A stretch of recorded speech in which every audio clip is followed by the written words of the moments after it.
And then you don't even know that there was a 5-clause script with sub-options and alternative spending paths behind this.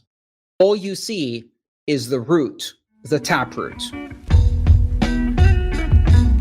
Taproot activation is coming fast. With 95% of miner support needed and more than 91% currently flagging for activation, this long-in-the-works protocol improvement has implications around scalability, privacy, and more. I'm Adam B. Levine, and this is Speaking of Bitcoin. For today's session, I'm joined by the other host of the show, Stephanie Murphy. Hi. Andreas M. Antonopoulos. Hello. And Jonathan Mohan. Hey. So in this episode, we're going to discuss very briefly, in as accessible terms as we could get to, what Taproot is, why it matters, and what it means in the bigger picture of Bitcoin's evolution as prices for the token it will eventually power hit all-time highs. So Andreas, can you just start giving us a quick rundown of what Taproot actually is? Sure. Taproot is a package of changes being proposed for the Bitcoin protocol. And Taproot is also the name of one of those changes, the other two being a change called TapScript and a change called Schnorr signatures. Altogether, Schnorr signatures, TapScript, and Taproot together have been bundled in order to get the maximum effect in terms of privacy in a single proposal called Taproot. This is planned for introduction into the Bitcoin protocol sometime in 2021. Okay, so what do these proposals actually do? So these proposals do three main things. They improve the scalability of the Bitcoin system. They massively improve the privacy of the system. And they also set up some foundational scaffolding, if you like, for future improvements and new developments that can be built on top of them. When I hear Taproot, I always hear the phrase scriptless scripting, sort of in the same topic. Are they related? Does Taproot enable that? And what the heck is a script without script? Yes, they are related. So here's the bottom line. It all starts with Schnorr signatures. And Schnorr signatures are a signature protocol that is different from the elliptic curve digital signature algorithm that is used in Bitcoin. The reason that Satoshi didn't use Schnorr signatures, even though they were invented in the 70s, is because they were in patent until 2018, I believe. Boo. The least cypherpunk thing I've ever heard. Oh, well, it's patented. This anonymous cypherpunk can't use patented cryptography. Well, it certainly makes it difficult for anybody else to implement any libraries that would work with this system.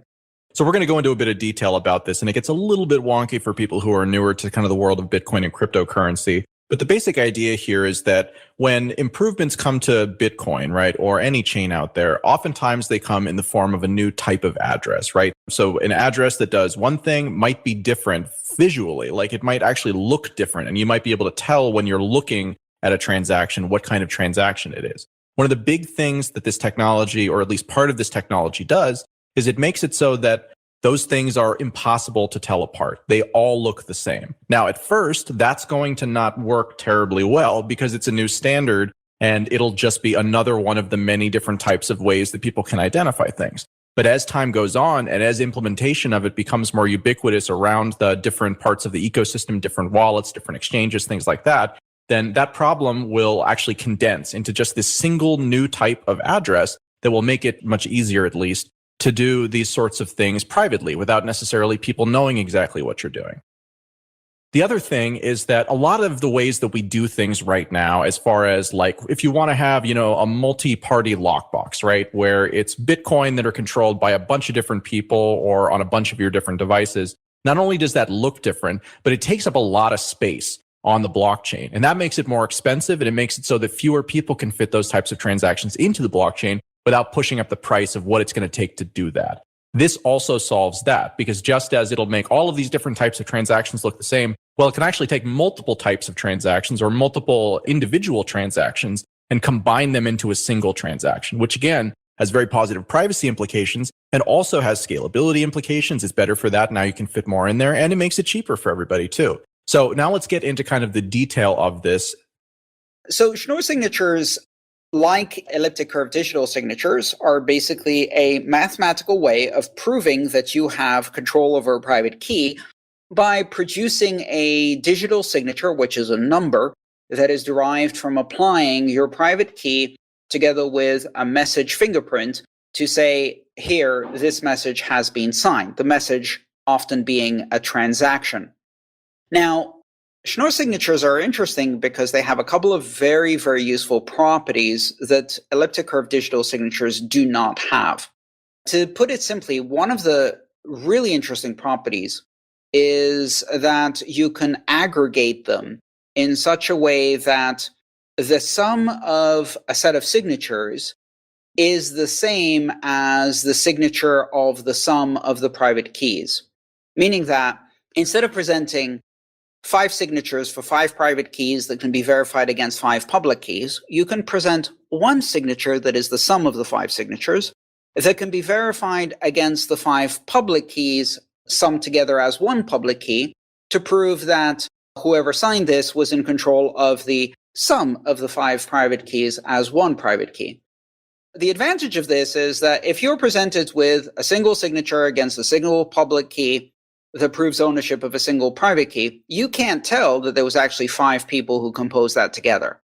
And in that, you get 2 effects. One has to do with scalability. It has to do with the fact that you could produce and verify one signature for 5 different parts of a transaction, or even potentially 5 different transactions in a block. So that's an aggregation capability. The other is that you can hide complex scripts as a single signature on a single public key, which makes it look like a simple payment. Let's take a specific example. Let's say you're closing a Lightning channel. A Lightning channel is a 2 of 2 multisig. If you sign that as a 2 of 2 multisig, everybody can see it. Everybody knows it's a Lightning channel. It's kind of obvious, right? But if instead you aggregate those 2 signatures as you're closing the channel, and you present it as a single signature on a single public key, no one can tell that this is a channel. It just looks like a straightforward payment the one person signed for. And that massively increases what's called the anonymity set. It makes every payment look like a simple payment, even if it's a channel, even if it's a multisig, even if it's a complex script. Now, just like we saw with the implementation of SegWit several years ago, once this goes into effect, if it goes into effect, but presumably it will, you would have to move coins into a Taproot compatible address in order to be able to do these kinds of transactions, or is that incorrect? Yes. First of all, Taproot introduces a new address type. It actually uses the versioning capability of SegWit. So what we have today as native SegWit addresses is SegWit version 0, which was introduced in 2017, and Taproot will be SegWit version 1. So today, addresses start with BC1Q, and SegWit v1 addresses, I believe, start with BC1P. And what that means is that we will see a slightly different address format. And to get the full benefits, you have to start using Taproot in your wallet, which means your wallet has to implement Taproot. So we're going to see a hodgepodge of wallets implementing this over time after it gets implemented in the Bitcoin protocol. Yes. So like the previous changes, this is backwards compatible. You don't have to use it. It will become available. Once it becomes available, it's a valid type, and then you can use it. If you decide to use SegWit v1 type scripts and addresses, then you can use all of the different functionalities. Now, so far, I've only talked about Schnorr signatures and the aggregating, scalability, and privacy capabilities of that. There's a couple of other changes happening here. So another big part of it is this idea of scripts. So scripts are basically like Bitcoin's version of smart contracts, right? You can build actual smart contracts at higher layers built on top of Bitcoin, but Bitcoin itself does support something that feels and works a lot like simple smart contracts in the form of these scripts, right, Andreas? That's correct. A script is a very simple type of program. And in Bitcoin, the programs only do one thing. They give you a true or false answer. True means you are allowed to spend this. False means you are not allowed to spend this. So if you can produce from the script an answer that is true, that means you fulfilled all of the conditions and you can spend it.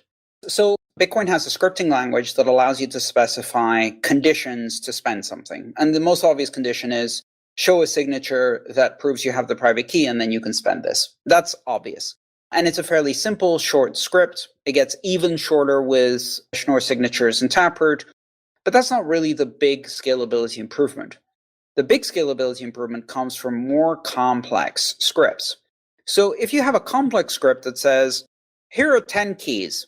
If 3 of these keys sign, then you can spend it. Or if 2 of these keys sign, but 90 days have passed, then you can spend it. Or if this key signs while producing a hash of this other message, and also 120 days have passed, then you can spend it. So that's 3 or 4 different conditions, and these conditions are specified in a script. Now, if you wanted to spend with the script, you would have to present the entire script and then show which part of it you're using and provide all of the prerequisites. So you could say, here's the entire script, all of the conditions that are required, and also I'm using the second clause and I have 2 keys and 90 days have elapsed and therefore I can spend it. Great. And the Bitcoin network will recognize that and allow you to spend it. The problem is that's a very, very long transaction. And if you're signing lots of inputs, it gets longer and longer and longer.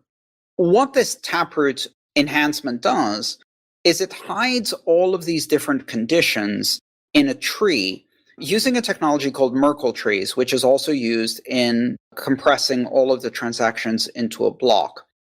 And so instead of providing a list of conditions through a long script, instead you provide a tree and you say, this tree specifies all of the conditions. I'm only going to show you the hash of the top of the tree.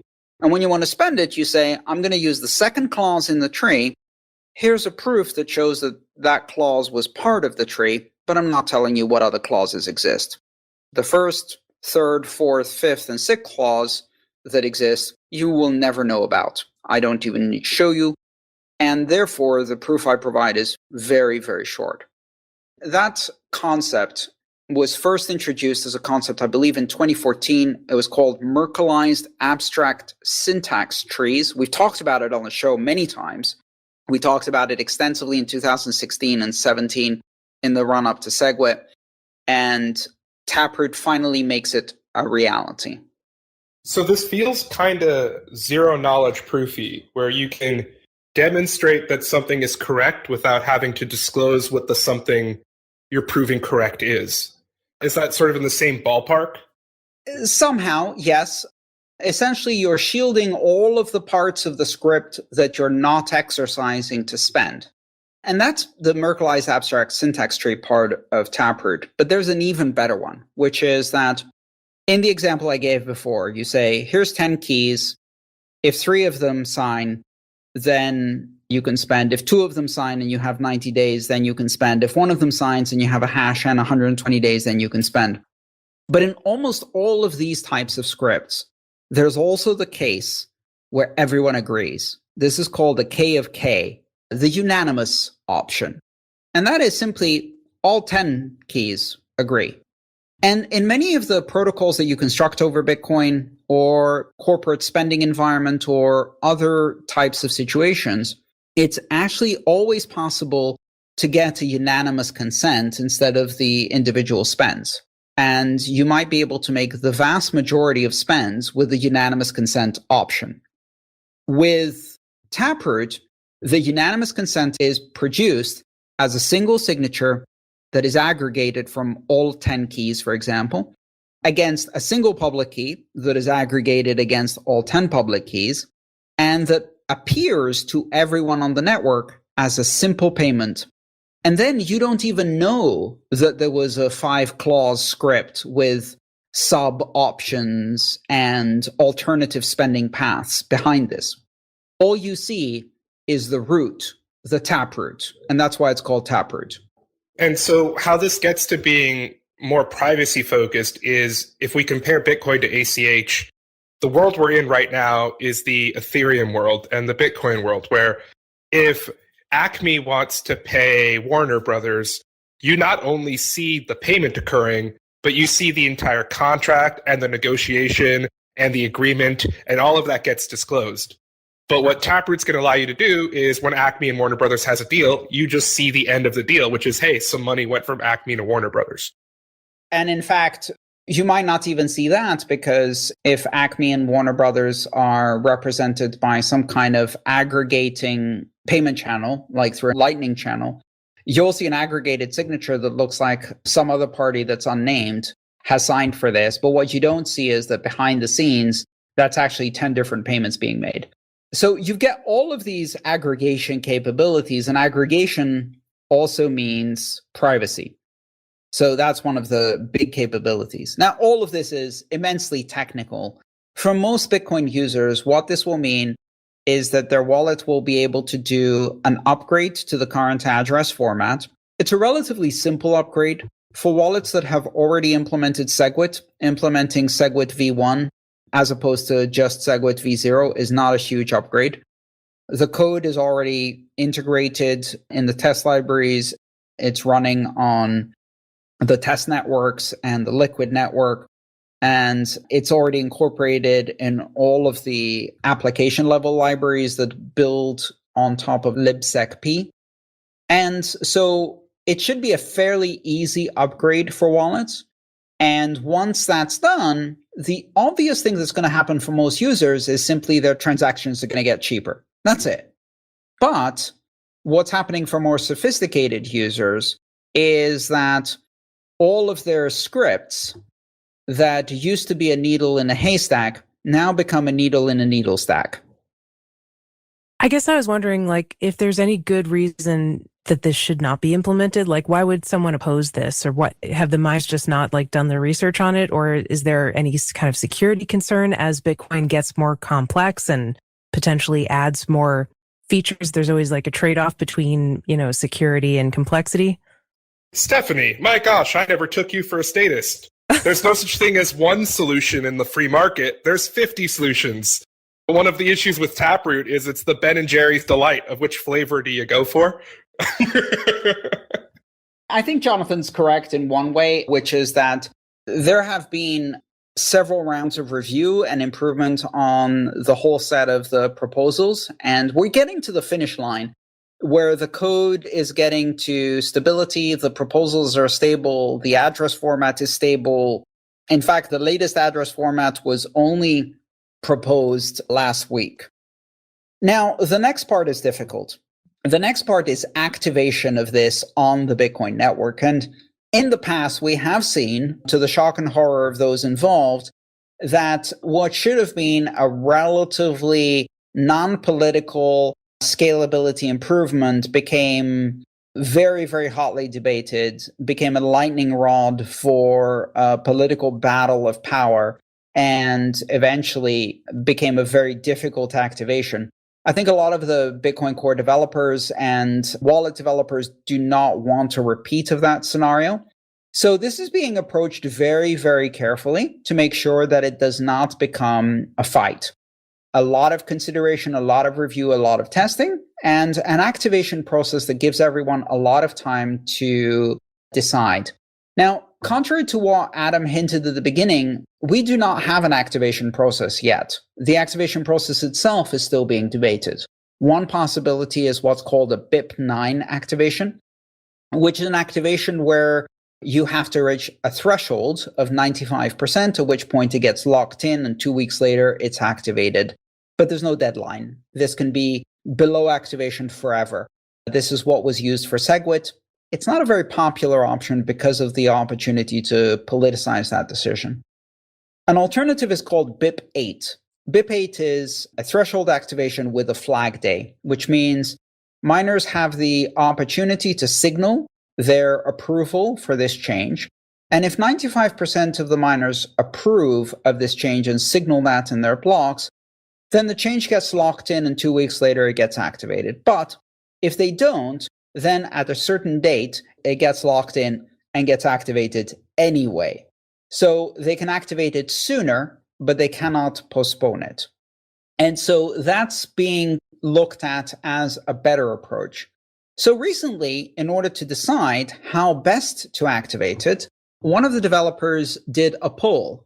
It's a very, very old school approach. They posted on various forums and said, hey, if you are interested in telling me as a miner what you think we should do, send me your opinion. Do you think we should go BIP 9? Do you think we should go BIP 8 or some other combination? And are you in favor or not of Taproot? And eventually they got more than 90% of the miners by hash power to signal privately by messages or through public postings and tweets that yes, we support Taproot and we would prefer BIP 8, or we would prefer BIP 8 with a 1-year threshold, or we would prefer BIP 9 modified this way. And from that poll, that informal poll, I expect over the next few months, we're going to see an actual activation plan be put in the code and the possibility of activation sometime in 2021 or 2022. This is not imminent. This is not coming to a blockchain near you in the next few months, but we are on the final stretch. Okay, that's really interesting. Just like you brought up, the activation of previous changes was controversial, to say the least. But, this time it seems like there's been more of an effort to build consensus like before anything happens. And that's interesting. We could do a whole show about that. Well, we're definitely going to do a whole show about that. And let's be real. The reason why that particular one was contentious is because there were two narratives about what Bitcoin was going to be, and different priorities came along with those narratives. And really what we saw was a battle of narratives where one was a winner and we moved on from there. I think it was more fundamental than that, which is it was a battle of wallets, because at the end of the day, it was the miners that signaled, and Jihan had access to a technology called ASIC Boost, which if he used, if SegWit didn't exist, could make him more money, but he was never going to use it, so don't worry about it, guys. Well, that's another angle too. But like I said, this is a complex topic, and I don't think we can simplify it for the end of this episode, so let's save it for one in a week. Let's fight the scaling debate again now. In the last show, we talked about, big banks and behemoth institutions that want to make changes to Bitcoin, and Taproot as a package seems like a change that upholds privacy. Ding, ding, ding, ding, ding. Yeah, which is something that big institutions wouldn't necessarily support. This is where it gets complicated. This actually, in some ways, it throws down the gauntlet. This is a proposal to improve privacy in Bitcoin in a way that also opens the door for future privacy improvements on top of it, in such a way that it will make it challenging for regulators to keep up in a game of whack-a-mole against decentralized innovation.